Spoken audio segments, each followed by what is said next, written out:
visite Seneactu44.com. asalaamaaleykum mbokki Kër Moussa ñu ngi nuyu ñëpp ñu ngi leen di ndokkeel di masawu ñëpp coono man la honorable Aram Ndiaye maa ngi souhaité ñëpp di leen ñaanal yal na yàlla eggalee ko ci jàmm ak salaam te yàlla may ñu ndam incha allah. dañu gis nga ñëw def sa acte citoyen ñu bëggoon a xam rek ni vote bi déroulé noo ko dina daal. waaw vote bi moom ni mu déroulé rek ça c'est bien vraiment parce que tamit gis ñëw nañu voté nañu ci jàmm am nañu yaakaar aussi vraiment que ñun suñu candidat dafay gagné wax dëgg yàlla loolu moom am nañ ci yaakaar le candidat du peuple Aliou Mamadou Dia moom yaakaar nañ bu baax que ni day fay gagné parce que tamit ni ñu gisee vote bi suñu xel dal na yàlla na continuer noonu rek. ba ngoon ndax matériel yi disposition yëpp macha allah. waaw vraiment li ma gis ci bureau bi ma doon voté moom disposition yëpp a ngi fi wax dëgg yàlla ñi nga xamante ne ñooy ñi siège aussi ñu ngi fi ñëpp a ngi fi daal macha allah gis naa ne daal conditions yi moom vraiment c'est bien. di leen masawu coono ci campagne yi ngeen jógee tey looy wax militants yi rek. kii ni leen recevoir macha allah. xanaa di kontaan ci ñoom rek wax dëgg yàlla parce que xam na sénégalais yi léegi dañu mature léegi dañuy tànn seen bopp xam nañu xàmmee nañu. parce que xool nañu candidat yi xool seen i profil xool seen parcours xool seen charisme loolu nag bu la yàlla dimbalee yooyu ñu xool yëpp mu nekk ci sa candidat da ngay sant yàlla moo tax ñun fu ñu mën a dem rek ci campagne bi dañuy am mbégte ndax dañuy gis ni ñuy teeroo ak ni ñuy tatagalee ndax gis nañ ni wax dëgg yàlla le candidat Aliou Mamadou Dia macha allah matal na li ñu ko xam moom la ñuy tànn ci candidat bu war a mën a nekk président de la république. koor yi nga xamante ne ñëpp ñu leen di jàppale mooy organisation yu ci tey loolu di wax ci campagne yi. di leen sant rek wax dëgg yàlla. gannaaw bu ñu rendre hommage suñu président du parti Seydou Mouhamadou Moustapha Sy di ñaanal suñu candidat le président Aliou Mamadou Dia yal na ko yàlla may ndam dès le premier tour di ñaanal nag ñëpp képp koo xamante ni rek yaa ngi nekk militant wala nga nekk sympathisant ñu ngi lay sant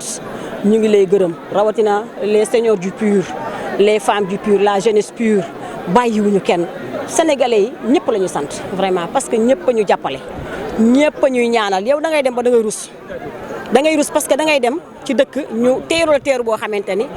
wax ci sa candidat loo xam ne parce que foo dem dañ lay teeru tatagal la wan la ni yéen kat gis nañ ni yéen a fi nekk wax dëgg yàlla te ñun xam ngeen ni depuis waxuma campagne sax mais pré campagne le PUR wàccoon sur le terrain campagne bi ñëw ñun mosuñu arrêté campagne même bi report bi amee mosuñu arrêté toujours ñu ngi doon suñu ay VAD bi campagne bi ñëwee li muy gàtt toujours téréwul def nañu tour Sénégal yëpp wax dëgg yàlla di santaat suñu candidat waaye nag di sant la sécurité ñu ngi leen di beral cant ndax waxuma président sax sécurité bi mu àndal waaye ñun ñii di ay élu rek fooy dem da ngay ànd ak sécurité bu doy te loolu seen taxawaay rafet na lool dafay mel ni sax wóoruñu yow da nga leen di ñeemante mais ñoom yëguñu ni ci weeru koor lañ ne kon ñu ngi leen di beral cant di ñaan rek yàlla may ñu ndam ñu génn premier tour ci barke yonent bi ci barke weeru tedd bi. dañu gis taxawaay assemblée macha allah ci région Thiès rawatina fii ci diwaanu Kër Moussa commune Kër Moussa. tey loo ciy waxaat rek bala gëtal. waaw di santaat nag waa Kër Moussa bu baax a baax di sant département de Thiès bu baax parce que tamit nag ñoom ñooñu fal wóoluñu yabal ñu assemblée nationale te bàyyiwuñu moo taxit lu ñu man dañuy taxaw pour défendre le département de Thiès et plus particulièrement la commune de Kër Moussa wax dëgg yàlla ndax commune bi ñun dañ fee dëkk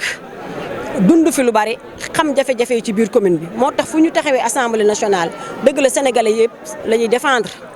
département de Thiès yëpp la ñuy défendre waaye Kër Moussa gii nga xamante ni moom la ñu gën a xam gën koo miin xam li fi nekk te am yéene ci li fi nekk yàlla changé ko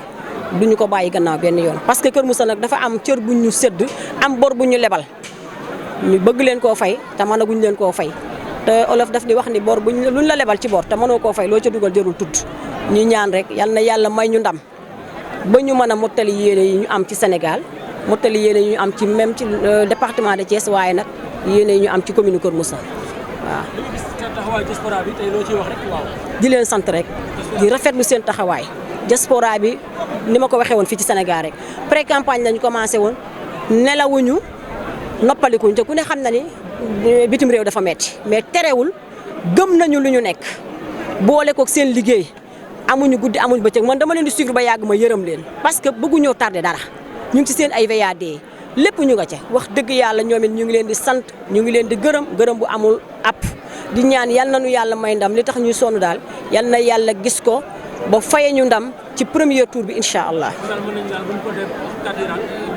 incha allah parce que li mu laaj yëpp def nañ ko ci nag li mu laaj yëpp def nañ kon li ci des ci loxo yàlla la nekk yàlla nag gëm naa ne du fay ki tëdd di nelaw bàyyi ki nekk ci terrain bi di liggéey kon di gëm nañ ni suñu borom dinañu sagal te dinañu may ndam dès le premier tour incha allah. Site la Senactu 44.com